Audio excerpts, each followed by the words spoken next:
The Mark Thomas from this comedy project is sponsored by me.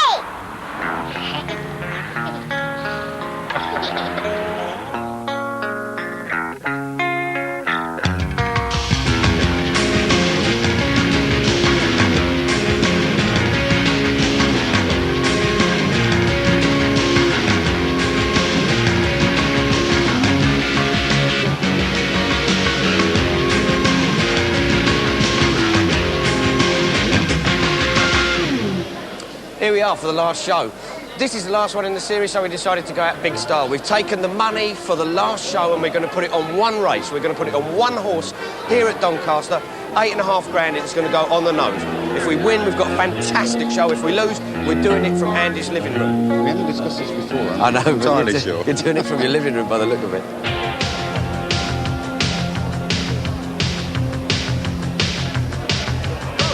What I want to do is put a bet on for the second race. Yeah, what do you like?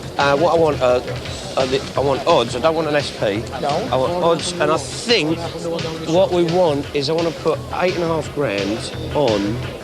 Where is he? Rebel County. We'll have that one. Rebel County, 8.5 grand. Yeah. You want to take a price? Yeah.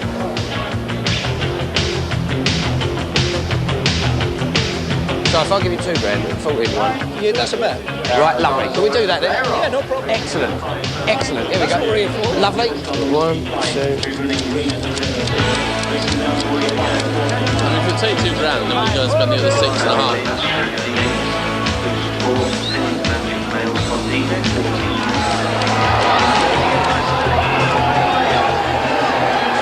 Oh, I've given you one too many, didn't I? Okay. Do you trust me or do you want a ticket? I'll have a ticket. I do trust you, but I mean, you know. 2 grand then, each ticket 9.9.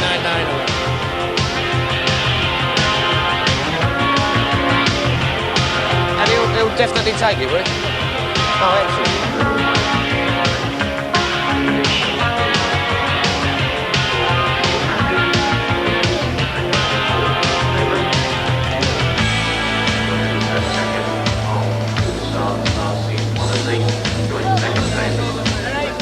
Oh, excuse me.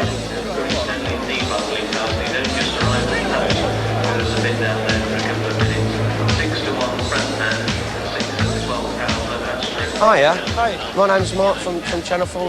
We want to put a bet on for the second race, for the 2:30. Can I put it on with you? You can. It's a large bet, I'll have to lay your starting price. OK, that's fine. Ticket is 503. Thank you very much. OK, you're welcome. Well, the 2:30 race was sponsored by a name from Channel 4. It was the Mark Thomas Chum Special Handicap. For 3-year-olds over 7 furlongs, Simon Holt has the betting. Ilgari Hills and Willie Carson, the 9-4 favourites. Rebel County at 6-1 and was well backed. First Mate at 13-2. Le Sport at 7-1.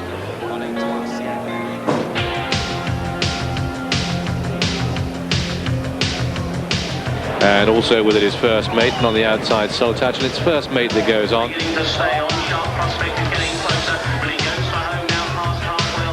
And they've gone through the first furlong and a half, and the Rebel County making a bit of ground. Soul Touch leads Rebel County on the far side. Silverdale Knights back in third. On the far side we've got Soul Touch in 4. Rebel County really is flopping now. They've got 2 furlongs to go. And it's Soul Touch now storming away with this race. And the champion, Frankie Dettori, is going to win his first race of the new season. Soul Touch it is. First Mate and Silverdale Knight in a photo just in front of Theatre Magic and the rest.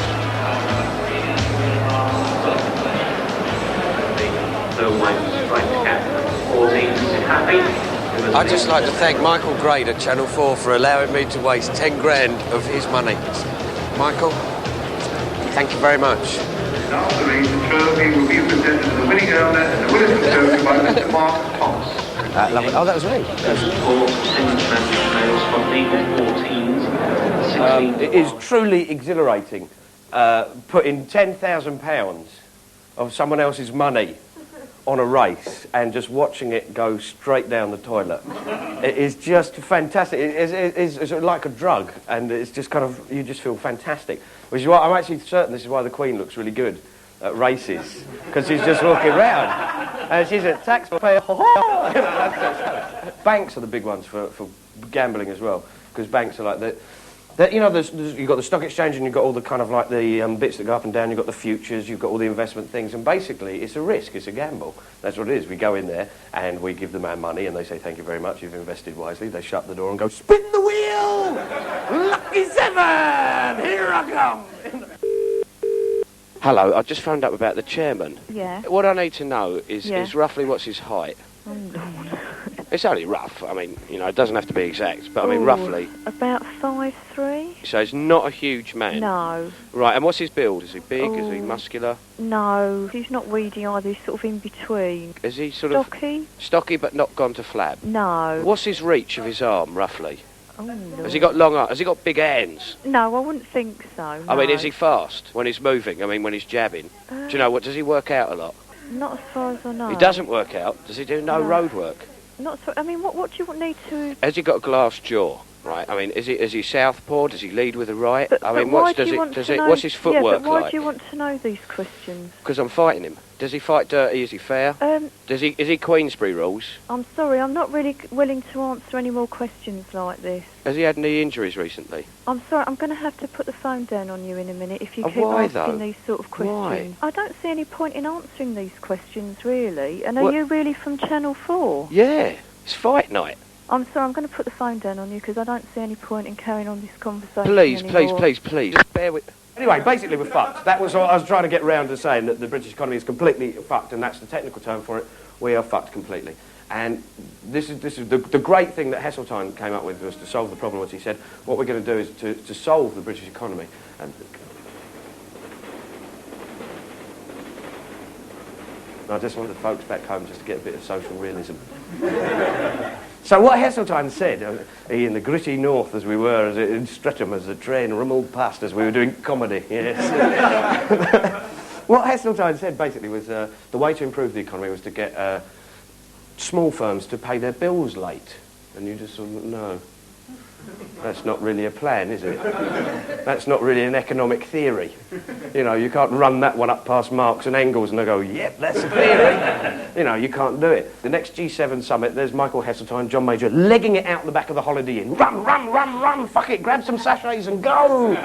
They're all grabbing sort of like napkins and those stirry things that made of plastic. Grab them, go.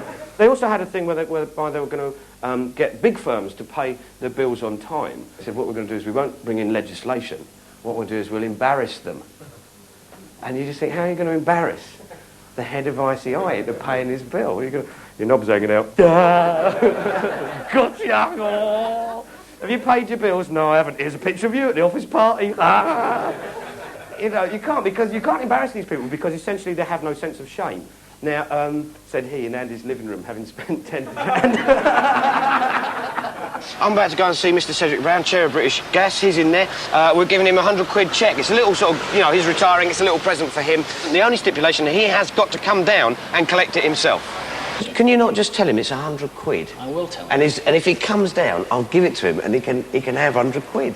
Okay, I like your show anyway, so... Do you like it? Oh, excellent. Oh, that's great. Did you? Was that cool? What's your name, by the way? Mark. Oh, excellent. Nice to meet you, Mark. Thank you very much. Okay. So I've got no for £100. Okay. I'll try and get through to him later. Thanks a lot. Bye. Bob Horton for one of them who owns 154 grand a year for 3 days a week, which you just think, well, fair play.